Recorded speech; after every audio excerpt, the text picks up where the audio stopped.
Problema nyo din ba ang madumi at maalikabok na workstation? Tara, meron akong nabili para dyan.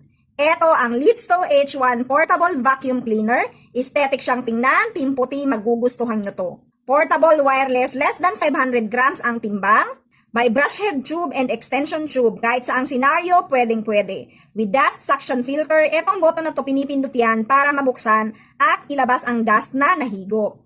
2-level suction adjustment, merong 3,500 PA or 5,000 PA.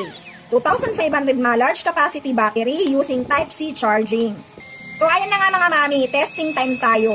So bagat hapon talaga ang punas ko sa workstation ni Mister at di talaga kaya ng punas-punas lang ang keyboard at sulok-sulok. So dapat meron talaga siyang panlinis para dito kasi maiipon siya kapag may mga pets kayo kagaya ng cats na mahilig umaligid kapag nag-work. So para iwas alikabok at atching na din, check my yellow basket, pwede rin ito sa kotse.